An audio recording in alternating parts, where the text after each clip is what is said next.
Act ప్రేక్షకులకు నమస్కారం. మానవ హక్కుల దినోత్సవం ప్రత్యేక కార్యక్రమానికి స్వాగతం, సుస్వాగతం. భారతదేశంలో పుట్టిన ప్రతి వ్యక్తికి కొన్ని మానవ హక్కులు ఉన్నాయి. కొన్ని సందర్భాలలో ఈ మానవ హక్కులకు ఉల్లంఘన జరుగుతోంది. మానవ హక్కులంటే భారతదేశంలో పుట్టిన ప్రతి మనిషికి భారత రాజ్యాంగం ప్రకారంగా ఆర్టికల్ 12 నుంచి 35 వరకు కొన్ని హక్కులు కల్పించబడ్డాయి. అవి సమానత్వపు హక్కు, స్వాతంత్రపు హక్కు, వాక్ స్వాతంత్రపు హక్కు, విద్యా హక్కు, మత స్వాతంత్రపు హక్కు, ఆస్తి హక్కు, రాజ్యాంగ పరిహారపు హక్కులు. భారతదేశంలో పుట్టిన ప్రతి వ్యక్తికి జీవించే హక్కుల భాగాలలో రాజ్యాంగం ఆర్టికల్ 21లో మనిషి జీవించే హక్కును గుర్తించి తెలియజేస్తుంది.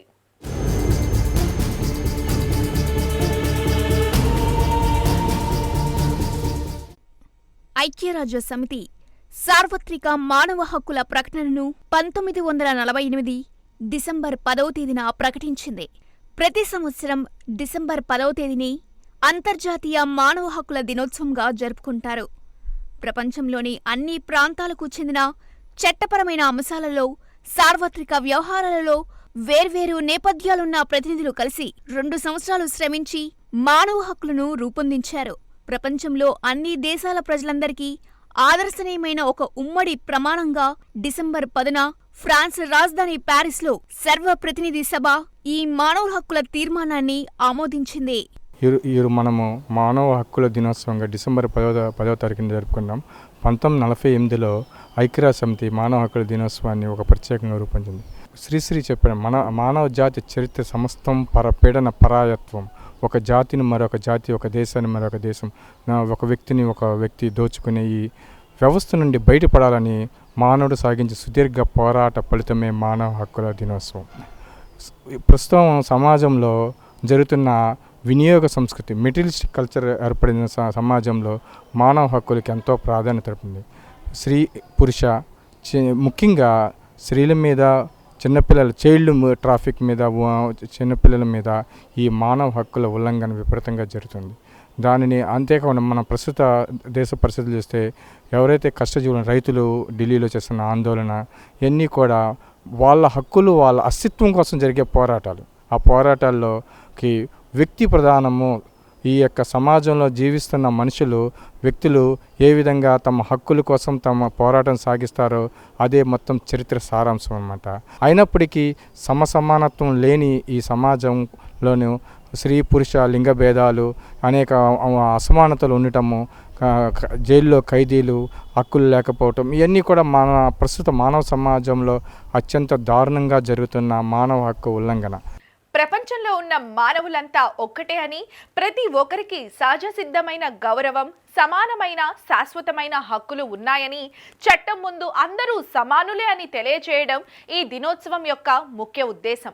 మానవ హక్కులలో జాతి, వర్ణ, లింగ, కుల, మత, రాజకీయ మరియు ఏ విధమైన వివక్షకు గురి కాకుండా ఉండే హక్కు, చిత్రహింసలు, క్రూరత్వం నుండి రక్షణ పొందే హక్కు, వెట్టి చాకిరి, బానిసత్వం నుండి రక్షణ పొందే హక్కు, సరైన కారణం లేకుండా ఏ మానవుణ్ణి నిర్బంధించకుండా ఉండే హక్కు, స్వేచ్ఛగా స్వదేశంలో లేదా విదేశాలలో పర్యటించే హక్కులు ముఖ్యమైనవి.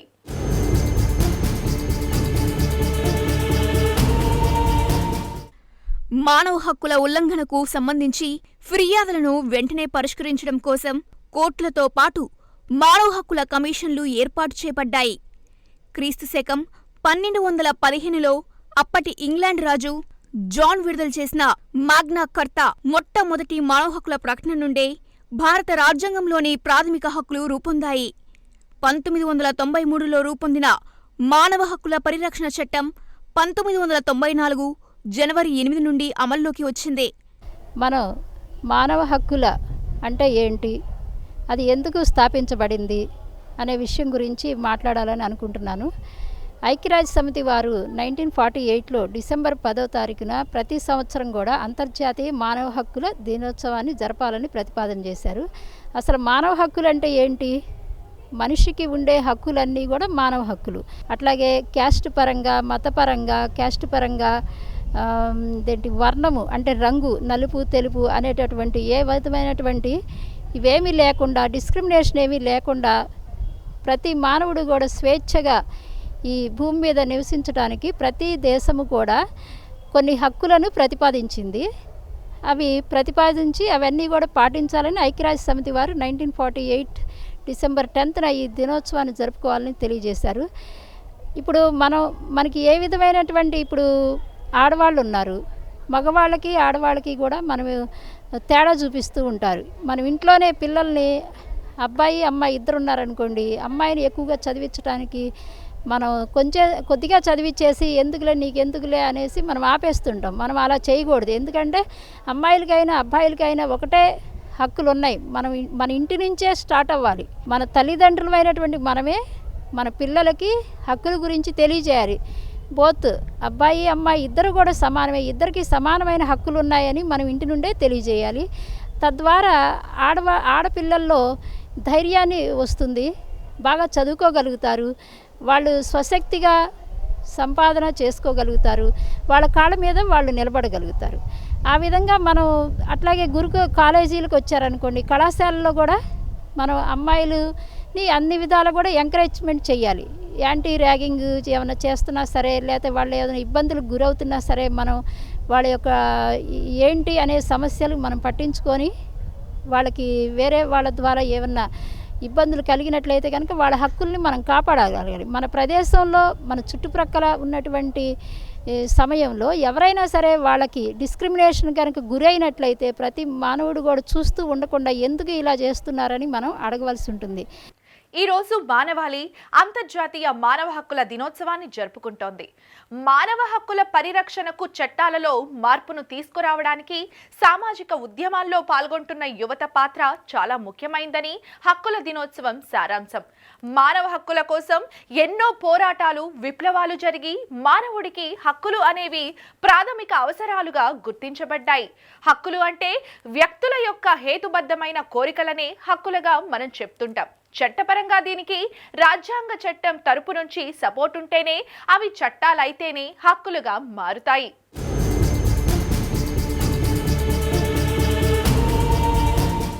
ప్రతి వ్యక్తి తన పుట్టుకతోనే కొన్ని హక్కులతో పుడతాడు అని థామస్ జెఫర్సన్ చెప్పి కొన్ని రచనల ద్వారా ప్రజల్లో ఒక అవగాహన కల్పించారు. ప్రజలకు హక్కులు కనీస అవసరాలతో సమానమని తెలియజేశాడు. ఐక్యరాజ్యసమితి మానవ హక్కులకు కట్టుబడి ఉంటాం, అన్ని హక్కులను అమలు చేస్తామని సభ్య దేశాల అంగీకారంతో కూడిన భరోసాతో ఈ హ్యూమన్ రైట్స్ డేని అమల్లోకి తీసుకొచ్చింది. హక్కు అంటే న్యాయపరంగా, హేతుబద్ధంగా ప్రతి మనిషికి సహజంగా వచ్చేటటువంటి ఒక నైతిక బాధ్యతతో కూడిన అవసరంగా చెప్పుకోవచ్చు. హక్కులు కనుక లేకపోతే మనిషి జీవితం ఎంత దారుణంగా ఉంటుందో బ్రిటిష్ వారు మనలను పరిపాలిస్తున్నప్పుడు ఆ హక్కులు లేని పరిస్థితిలో మన ముందు తరాల వారు ఎదుర్కొన్న సమస్యలు అర్థం పడతాయి. భారతదేశం స్వాతంత్రాన్ని సాధించిన తర్వాత తన రాజ్యాంగ నిర్మాణం ద్వారా రాజ్యాంగ నిర్మాత డాక్టర్ బిఆర్ అంబేద్కర్ తన నేతృత్వంలో సభ్యులతో కలిసి ఏర్పరిచిన రాజ్యాంగంలో ప్రతి వారిని సమానంగా చూడాలన్న ఆలోచనతో భారతదేశ పౌరుడైతే అతనికి కొన్ని హక్కులను కల్పిస్తూ కొన్ని చట్టాలను చేయడం జరిగింది. ఆ చట్టాలను రాజ్యాంగంలో పొందుపరిచారు.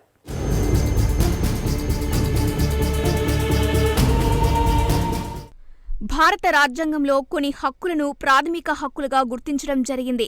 హక్కులు, ప్రాథమిక హక్కులకు ఉన్న తేడా ఏమిటంటే, హక్కు అంటే మనకు సహజంగా ఉన్న హక్కులను హక్కులు అని పిలుస్తాం. కానీ ప్రాథమిక హక్కులకు, సాధారణ హక్కులకు కొంత తేడా ఉన్నట్లు మనం గుర్తించాలి.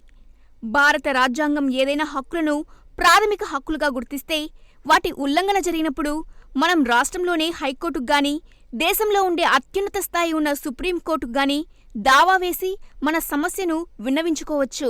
డిసెంబర్ 10వ తేదీన ప్రపంచవ్యాప్తంగా మానవ హక్కుల దినోత్సవం జరుపుకుంటున్నారు. 1948లో united nations assembly, UNO assembly తీర్మానించిన దగ్గర నుంచి ప్రపంచవ్యాప్తంగా ఈ మానవ హక్కుల దినోత్సవాన్ని జరుపుకుంటున్నారు.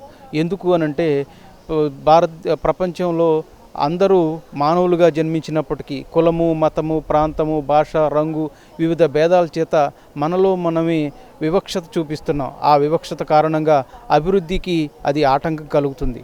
కాబట్టి ఏ విధమైన వివక్ష లేకుండా మానవ సమాజం అంతా ఒక్కటే అనే చైతన్యంతో అందరూ ఏకంగా అభివృద్ధిని కాంక్షిస్తూ అందరూ సమానం అనే భావాన్ని ప్రపంచవ్యాప్తంగా దీన్ని పాటించడం కోసం ఈ మానవ హక్కుల దినోత్సవాన్ని జరుపుకుంటున్నారు. ఇక భారతదేశంలో అయితే ఈ మధ్య ప్రధానమంత్రి గారు కేవైసీ అనే నినాదం ఇచ్చారు. నో యువర్ కాన్స్టిట్యున్సీ రాజ్యాంగం. ఆ రాజ్యాంగం మనకు కల్పించినటువంటి హక్కులు ఏమిటో మనం తెలుసుకోవాలి. డిసెంబర్ 10 అన్నది మానవ హక్కుల దినోత్సవం కింద జరుపుకుంటున్నాము. ఈ మానవ హక్కుల దినోత్సవాన్ని ఒక్కరోజు జరుపుకోవడమే కాదు, ప్రతిరోజు మనకి ఏ హక్కులు ఉన్నాయి, మన హక్కులు మనం ఎలా పరిరక్షించుకోవాలి అన్నది మనం తెలుసుకోవాలి. ఇట్లా తెలుసుకోవాలంటే చాలామందికి వీటి మీద అవగాహన లేదు. స్వతంత్రంగా మాట్లాడే హక్కు ఉంది, జీవించే హక్కు ఉన్నది ఒకటే తెలుసు. కానీ మానవ హక్కులు స్వేచ్ఛగా బతికే హక్కు, స్వతంత్రంగా జీవించే హక్కు, సమానత్వ హక్కు, స్వయం భద్రతా హక్కు, ఇతరులను గౌరవించాల్సిన హక్కు, అన్ని వాళ్ళకి సమానం. ప్రైమ్ మినిస్టర్ దగ్గర నుంచి పిఎం వరకు అందరికీ సమాన హక్కులు ఉన్నాయి. మన హక్కులు ఉన్నాయి కదా అని ఇతరులని చిత్రహింసకు గురి చేయడం కానీ, అగౌరవపరచడం కానీ, ఇంకొకరిని ఇంకొకరి పట్ల క్రూరంగా ప్రవర్తిస్తాం అనేది కానీ ఇవన్నీ నేరాల కింద వస్తాయి. ప్రాథమిక హక్కుకు ఉల్లంఘన జరిగింది కాబట్టి నాకు న్యాయం చేయమని ఉన్నత న్యాయస్థానం దృష్టికి తీసుకెళ్లే హక్కు మనకి ఉంటుంది. మన ప్రాథమిక హక్కులకు భంగం కలిగితే వాటిని పరిరక్షించాల్సిన బాధ్యత ప్రభుత్వానిదే. ప్రభుత్వాలే మన ప్రాథమిక హక్కులను కాలరాస్తే కోర్టులే ప్రభుత్వాన్ని, ప్రజల ప్రాథమిక హక్కులను ఎందుకు ఉల్లంఘించారని ప్రభుత్వాన్ని రిట్ రూపంలో సమాధానం ఇవ్వమని, ప్రభుత్వ ఆదేశాలను రద్దు చేయమని ఆదేశిస్తాయి.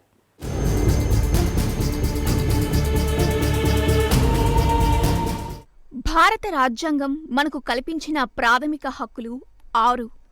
ఇందులో మొదటిది సమానత్వపు హక్కు. ఇందులో అందరూ సమానులే.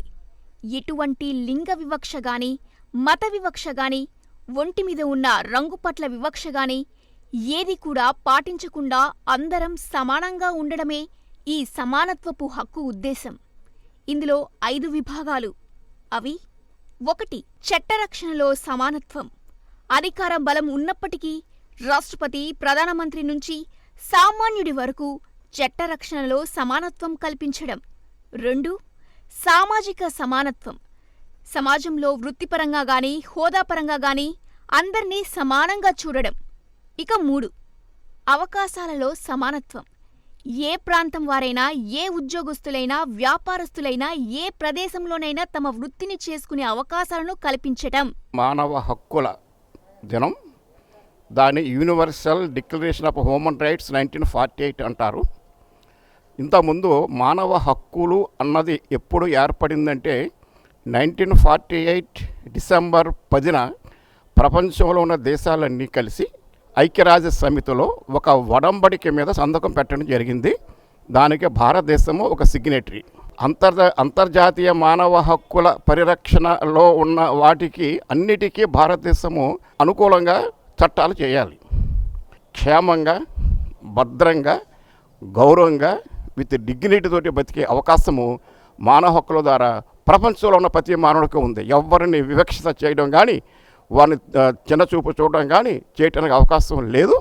ఇది ప్రజలు వాళ్ళ హక్కులు రక్షించుకోకపోతే వాళ్ళు భవిష్యత్తులో వాళ్ళ తరతరాలుగా కిందకి అనగా తొక్కబడుతుంటారు. మనం ఏదైతే భారత రాజ్యాంగం రాసిన ప్రాథమిక హక్కుల యొక్క మూలం అంబేద్కర్ గారు ఈ అంతర్జాతీయ universal declaration of human rights 1948లోంచి సంగ్రహించి మనకు అందజేశారు. So I pray all the citizens గౌరవంగా బతకడమే కాకుండా వాళ్ళ హక్కులు కాపాడుకుంటూ చట్టానికి బద్దులై ఉండి వాళ్ళ చట్టానికి బద్దులై ఉండి ప్రభుత్వంతో సహకరిస్తూ, కోర్టులతో సహకరిస్తూ సోదర సమానంతో ఉంటూ వాళ్ళ హక్కులు వాళ్ళు అనుభవించాలని కోరుతున్నాను. 4. మరిప్పుడు సమాజంలో ముఖ్యమైన అంశం అస్పృశ్యత నిషేధం. ఎట్టి పరిస్థితిలోనైనా మనుషుల మధ్య భేదభావాలను తీసుకువచ్చే విధంగా అస్పృశ్యతను ఎవరైనా పాటించినా, గుడిలోకి కానీ దేవాలయంలోనికి కానీ ప్రవేశాన్ని నిషేధిస్తే అలా నిరోధించిన వారు చట్టపరంగా శిక్షార్హులని ఈ చట్టం తెలియజేస్తుంది. 5 బిరుదులు రద్దు. ప్రభుత్వం ఇచ్చే పరమవీర చక్ర, పద్మశ్రీ, పద్మభూషణ్, పద్మవిభూషణ్ లాంటివి పేరు ముందు పెట్టుకోవచ్చు, కానీ వీటిని బిరుదులుగా పరిగణించరాదు.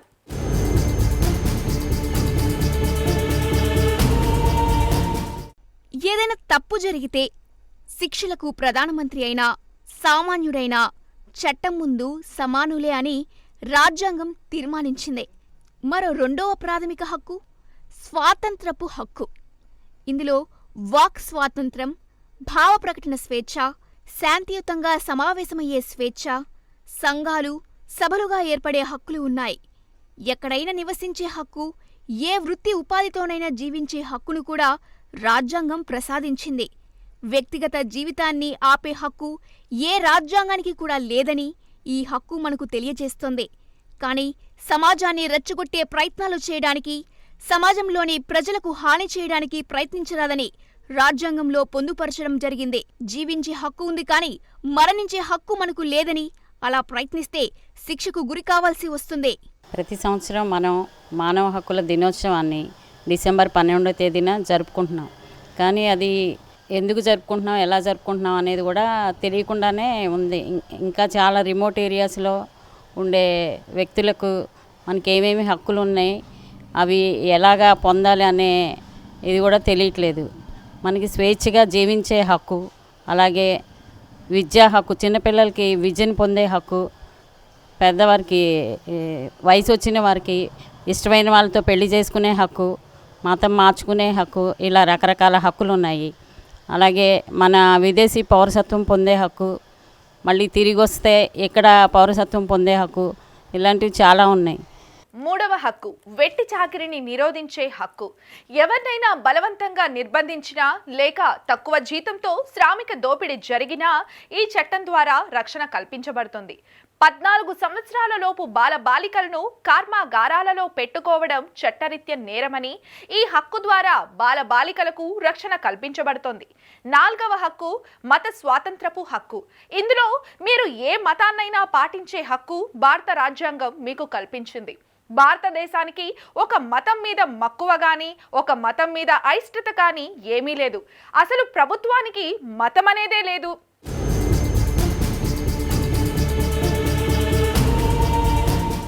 అందుకే మన భారతావనిని సెక్యులర్ స్టేట్గా మనం పీఠికలో అభివర్ణించుకుంటూ ఉంటాం. అందులో మేము ఏ మతానికి సన్నిహితులం కాము, ఏ మతానికి మేము అతీతులం కాము అని ప్రతిజ్ఞ ఉంటుంది. మతం అనేది ప్రాథమిక అవసరం కాదని, మీకు నచ్చినటువంటి మతాన్ని మీరు స్వీకరించవచ్చునన్న వెసులుబాటును కలిగిస్తూ మా మతంలో చేరండి అని ఎవర్ని నిర్బంధించడానికి చట్టపరంగా వీలులేదని రాజ్యాంగం తీర్మానించింది. తరువాతది సాంస్కృతిక, విద్యా విషయక హక్కు. ఏ దేశంలో ఉన్నా వారి వారి భాషకు సంబంధించిన విద్యాలయాలను ప్రారంభించుకోవచ్చు.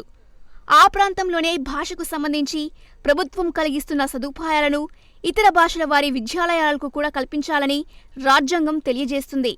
ఈ చట్టం ద్వారా అన్ని భాషల వారికి వారి జ్ఞానం, విద్య కాపాడినట్లవుతుందని రాజ్యాంగం యొక్క ఉద్దేశం. అంతర్జాతీయ మానవ హక్కుల దినోత్సవంలో భాగంగా ఐక్యరాజ్య సమితి పొందుపరిచిన మానవ హక్కులు అనేకమైన విస్తృతమైనవి ఉన్నవి.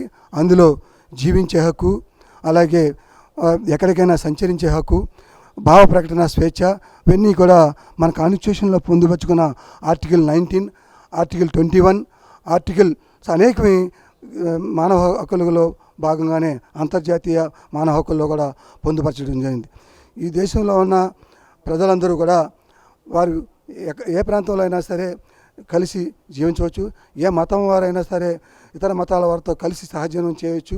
వాటికి అభ్యంతరకరంగా ఏం జరిగినా సరే అది కాన్స్టిట్యూషన్లో ఉన్న రాజ్యాంగ పొందుపరిచిన ప్రావిజన్స్కి విరుద్ధంగా ఉంటుంది. కాబట్టి అంతర్జాతీయంగా మానవ హక్కుల్ని ప్రతి ఒక్కరూ గౌరవించుకోవాలి. ప్రతి వ్యక్తి కూడా పుట్టిన దగ్గర నుంచి చనిపోయే వరకు కూడా అనేకమైన హక్కులు కలిగి ఉన్నాడు. అవన్నీ కూడా అంతర్జాతీయ మానవ హక్కుల్లో భాగమే. వాటిని పరస్పరం గౌరవించుకున్నప్పుడే మానవ హక్కులు వాటిని మనం ముందుకు తీసుకెళ్ళగలిగిన వాళ్ళు అవుతాం. అంతర్జాతీయ మానవ హక్కుల్ని మనం గౌరవించవలసిన అవసరం ఎంతైనా ఉందని చెప్పి తెలియజేస్తున్నాం. సామూహిక ప్రజలకు ఏదైనా అన్యాయం జరుగుతున్నట్లు భావిస్తే ఆ సమాజంలోని ప్రజలే కాదు, ఎవరైనా దానిపై కోర్టులో వ్యాజ్యం క్రింద వేయవచ్చు. దాన్ని మనం పబ్లిక్ ఇంట్రెస్ట్ లిటిగేషన్ పిల్ అని అంటాము. సమాజ శ్రేయస్సు కోసం ఈ పిల్ను ఎవరైనా వేయవచ్చు. ఇదే విషయం వార్తా పత్రికల్లో, మీడియా ద్వారా వస్తే కోర్టు దానిని స్వీకరించి ఈ విషయంపై ప్రభుత్వ వివరణ కోరవచ్చు.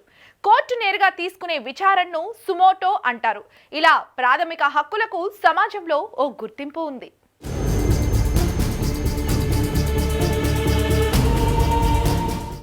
సమాజం యొక్క అవసరాల దృష్ట్యా, మారుతున్న పరిస్థితుల దృష్ట్యా సమాచార హక్కులను కూడా ఏర్పాటు చేయడం జరిగింది. ఆహారాన్ని ప్రాథమిక హక్కుల్లో చేర్చడం జరిగింది. అదేవిధంగా విద్యను కూడా ప్రాథమిక హక్కులలో చేర్చడం జరిగింది. విద్యా హక్కు చట్టం ద్వారా 6 నుంచి 14 సంవత్సరముల బాలబాలికలకు నిర్బంధ విద్య అందుబాటులోకి రావాలని, దానికి వారు చదివే బడులు, రాష్ట్ర ప్రభుత్వాలపై బాధ్యతలను రాజ్యాంగం విధిస్తుంది. ఇలా ప్రాథమిక హక్కుల యొక్క పరిధిని రాజ్యాంగం ద్వారా పెంచుకుంటూ వస్తున్నారు. సమాజంలో వస్తున్న మార్పుల బట్టి, పరిస్థితులను బట్టి ప్రభుత్వం పార్లమెంట్లో చట్టాల మార్పు ద్వారా మనకు హక్కులను కల్పిస్తోంది. ప్రభుత్వంలో జరిగే అవకతవకలను, లోటుపాట్లను ఎప్పటికప్పుడు తీసుకోవడానికి మనకు రాజ్యాంగం సమాచార హక్కు చట్టాన్ని కూడా ప్రసాదించింది. పౌరులు ఈ ప్రపంచవ్యాప్తంగా జాతి వివక్షతను ఎదుర్కొంటున్నారు, భాషా వివక్షతను ఎదుర్కొంటున్నారు, ప్రాంతీయ వివక్షతను ఎదుర్కొంటున్నారు, మహిళలు లింగ వివక్షతను ఎదుర్కొంటున్నారు. అనేక వివక్షతలతోటి సమానత్వం అనేటటువంటి కొరవడిపోయింది. మరి భారతదేశంలో ప్రత్యేకంగా చూసుకున్నట్లయితే వివిధ దేశాలలో ఉన్నటువంటి వివక్షత కంటే ఇక్కడ కుల వివక్షత అనేటటువంటిది ఒకటి అదనంగా ఉంది. మత వివక్షత అనేటటువంటిది ప్రపంచవ్యాప్తంగా ఉన్నప్పటికీ భారతదేశంలో కుల వివక్షత ఒక ప్రత్యేకమైనటువంటి ఒక వివక్షతగా ఉండి ఈ దేశంలో, భారతదేశంలో పౌరులను ముందుకు అభివృద్ధి వైపు సాధించలేకపోతున్నారు. అభివృద్ధి జరగాలి అంటే స్వేచ్ఛా సమానత్వం సాధించబడాలి. భారతదేశం కూడా అంతర్జాతీయ మానవ హక్కుల ప్రకటనలో సంతకం చేసింది. మరి ఈ దేశంలో కులం ప్రాతిపదికన అధికారాన్ని అనుభవిస్తున్నటువంటి పరిస్థితి మనం ఈ ఇటీవల కాలంలో చూస్తున్నాము.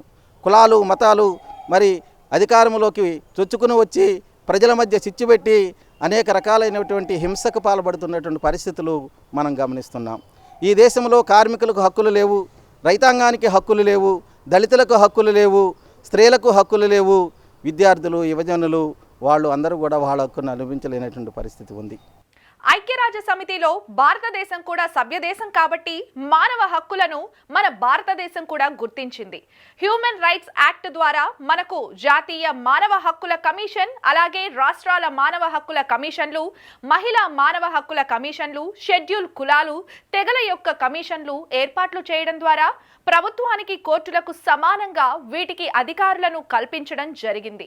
ఏ అధికారినైనా, రాజకీయ నాయకుడైనా, ఏ సంస్థ యజమాని అయినా పిలిచి విచారించే హక్కుని వీరికి ఇవ్వడం జరిగింది.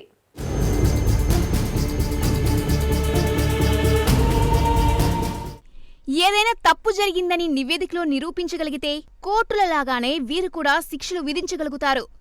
రాజ్యాంగం ప్రత్యేక అధికారాలను మానవ హక్కుల సంఘాలకు ఇవ్వడం జరిగింది. ఈ సంఘాల ఏర్పాటు ద్వారా భారత ప్రభుత్వం ఎటువంటి హాని ప్రజలకు జరగకుండా రాజ్యాంగం ప్రసాదించిన హక్కుల ద్వారా రక్షణ కల్పిస్తుంది. ప్రతి ఒక్కరూ తమ హక్కుల గురించి తెలుసుకుంటే వాటి ఉల్లంఘన జరిగినప్పుడు దానికి సంబంధించిన పరిష్కారాల కోసం మానవ హక్కుల కమిషనర్కు గాని, జాతీయ మానవ హక్కుల కమిషన్లకు గాని సంప్రదించవచ్చు. హక్కులు మనకి ఎంత ముఖ్యమో బాధ్యతలు కూడా అంతే ముఖ్యం. మన బాధ్యత మనం సక్రమంగా నిర్వహిస్తే చట్టాలు మనకు సహకరిస్తాయి, హక్కులు మనలో కాపాడుతాయి.